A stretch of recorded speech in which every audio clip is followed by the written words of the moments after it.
I want कि आप लोग यार सेल्फ स्टडी करो।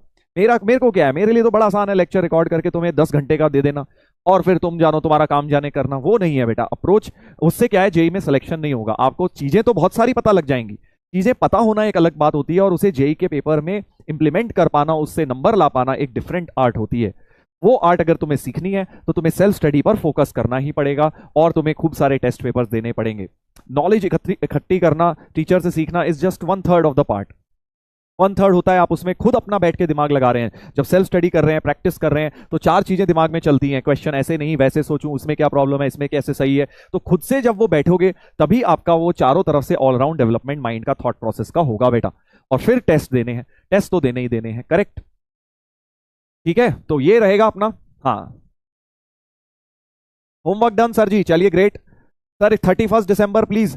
यार देखो 31 दिसंबर तक करने को मैं कर दूं, फिर यार वही हो जाएगा, मुझे एक एक दिन में 2-2 लेक्चर दे रहे हैं, उसका कोई पर्पज नहीं है यार। अगर तुम्हें वैसे ही सिलेबस खत्म करना है तो तुम्हारे पास इतना कंटेंट है, तुम्हें अगर लग रहा है कि आगे के चैप्टर 31 दिसंबर के बाद वाले मैं पहले करना चाहता हूं, तो यूट्यूब से कर लेना, वहां पे वन शॉट्स पड़े हुए हैं हमारे। बट मैं बोलूंगा कि जब कर रहे हो ढंग से, सही से कर रहे हो तो सही से करो। वन शॉट्स में क्या होता है ना, एक दिन में टू मच ऑफ कंटेंट आपको मिल जाएगा और फिर आप उस पर क्वेश्चंस लगाने में समय नहीं लगेगा। तो अब मंजिल भी शुरू हो रही है। कई बच्चों को लगता है कि सर अब मंजिल में ही क्यों ना हम वन शॉट से ही सारे फिर कर लें, है ना। ये एक टेम्पटिंग थॉट लगता है कई बच्चों को कि सर बैच में रेगुलर आप पढ़ा रहे हो, मंजिल में भी आप ही कराओगे और भी बढ़िया बढ़िया सभी टीचर्स पढ़ाएंगे, तो क्या मैं मंजिल से पढ़ लूं, क्या वो बेटर रहेगा मेरे लिए, क्या वन शॉट्स ले लूं रेगुलर बैच को छोड़ के। तो देखो इसका आंसर है कि शॉर्ट आंसर इसका नो है। ठीक है, अभी लॉन्ग आंसर भी बता दूंगा। शॉर्ट आंसर नो है कि आपको जो अपना रेगुलर बैच की पढ़ाई है उसे छोड़ के वन शॉट पे नहीं जाना है। There is a reason why you have joined regular batch. Daily कुछ कंटेंट कंज्यूम करते हो, फिर उसके ऊपर आप बैठ के पढ़ाई करते हो, रिवीजन करते हो। तो ये है ट्राइड एंड टेस्टेड बेस्ट तरीका पढ़ने का। बट क्या इसका मतलब वन शॉट बेकार है? नहीं, वन शॉट उनके लिए है जो बिल्कुल एसओएस सिचुएशन पे है कि यार अब तो कुछ नहीं पढ़ा हुआ इस चैप्टर का, तो छोड़ के जाने से बेटर है कि वो वन शॉट देख जाते हैं कि एटलीस्ट सिमिलर सा कुछ फंसा गया तो हम एटलीस्ट उसको कर लेंगे। तो क्या वन शॉट से पढ़ना बेस्ट तरीका है? नहीं, बेस्ट तरीका तो यही है कि आप रेगुलरली थोड़ा थोड़ा पढ़ें और उस पर ऊपर होमवर्क करें और क्वेश्चंस लगाएं और फिर रिवीजन करें और फिर अगले दिन फिर आए आगे पढ़ने, नेक्स्ट कॉन्सेप्ट बिल्डअप करें। बट क्या वन शॉट इसका मतलब बेकार है? नहीं, वो भी नहीं है। So it is somewhere in the between कि आपको अगर कोई चैप्टर छोड़ के ही जाना लग रहा है कि यार मेरा तो बैकलॉग है, ये चैप्टर तो मैं छोड़ के जाने वाला हूं, तो छोड़ के मत जाना, उसका एटलीस्ट वन शॉट देख जाओ 5-6 घंटे में। एटलीस्ट क्या पता बेसिक लेवल का क्वेश्चन फंस गया तो एटलीस्ट तुम उसे तो कर दोगे। वरना तो तुम अगर छोड़ के ही गए होगे पूरा चैप्टर तो तुम कहोगे यार ये तो चलो प्रोबेबिलिटी कैसे छोड़ ही देता हूं, क्या पता प्रोबेबिलिटी बड़ा आसान आया हो और तुमने उसको बिल्कुल ही छोड़ दिया। ठीक है, तो ये होता है यूज, ये होता है। समझ गए? तो that is the best way मेरे हिसाब से। देखो मैंने तो इसी तरह से पढ़ाया है और पढ़ा है, बट हालांकि इसमें इसका ये मतलब नहीं है कि हम मंजिल में कोई कंटेंट कम देंगे, मंजिल में भी पूरा कंटेंट मिलेगा, बट फिर उसको कंज्यूम करने का, उसको डाइजेस्ट करने की एपिटाइट भी होनी चाहिए ना, आपके अंदर कैपेबिलिटी भी होनी चाहिए कि हम पूरा 8 घंटे का कंटेंट एक दिन में कंज्यूम करके और उस पर 8-10 घंटे सवाल भी लगा लें। उतनी अगर मेहनत कर सकते हो किसी चैप्टर में तो ही वो ठीक है।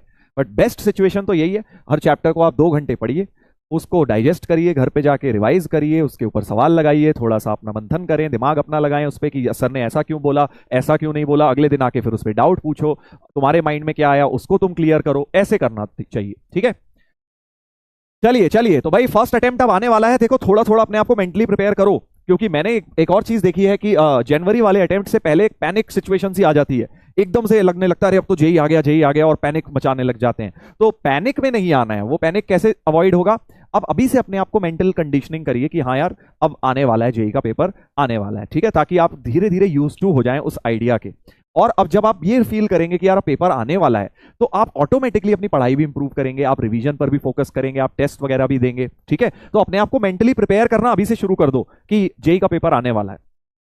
अभी तुम कहोगे सर अभी तो 2 महीने हैं, हाँ, बट स्टिल आप अभी अपने आप को मेंटली प्रिपेयर करना शुरू करिए, वरना एकदम दिसंबर में जाके करोगे ना, पैनिक सिचुएशन में आ जाओगे। अरे यार अब तो 15 दिन ही बचे हैं, अरे अब तो 20 ही दिन बचे हैं, अरे अब तो 30 ही दिन बचे हुए हैं, इतना कुछ बचा हुआ है, ऐसे सोचने लग जाओगे फिर वो।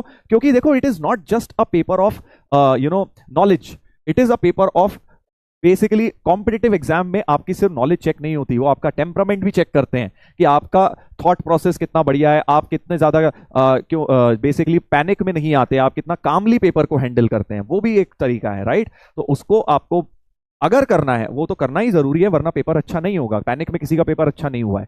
तो अपने आप को मेंटल कंडीशनिंग अभी से करिए कि पेपर आने वाला है और हमें उस हिसाब से अपनी तैयारी रखनी है, हमें रिवीजन भी करना है, हमें साथ साथ पेपर्स भी देने शुरू करने हैं। कोई भी अब मॉक पेपर एक भी मिस नहीं करेगा भाई, स्पेशली मेंस वाला। जितने भी पेपर्स हो रहे हैं अपने कसम खा लो कि अब से पेपर जरूर दूंगा। चलिए तो देखते हैं कितने लोगों ने क्या क्या दिया है। आई नो बहुत सारे लोग रिकॉर्डेड भी जो लाइव देख रहे हैं मोस्टली उन्होंने दिया ही होगा, बट रिकॉर्डेड वाले बहुत बच्चे होते हैं जो पेपर से डर के बैठे होते हैं। वो लाइव से डरे हुए हैं और फिर पेपर से भी डरे हो जाते हैं और ज्यादा, कि लाइव में तो सर हम अपनी स्पीड में समझते हैं, रिकॉर्डेड में कंफर्ट जोन में पढ़ते हैं। तो मैं एक बात जरूर बोलूंगा, जो भी बच्चे जो है रिकॉर्डेड में पढ़ते हैं ना, उनके लिए मैं एक बात बोल रहा हूं कि बेटा कभी कभी लाइव जरूर आया करो, क्योंकि आई नो रिकॉर्डेड में आप लेफ्ट राइट चलते हो, बार बार फॉरवर्ड अपनी स्पीड से देखते रहते हो, बट वो कंफर्ट जोन में पढ़ना हो गया। थोड़ा कंफर्ट जोन से तो बाहर निकलोगे ना, तभी तो इंप्रूवमेंट होगा स्पीड का।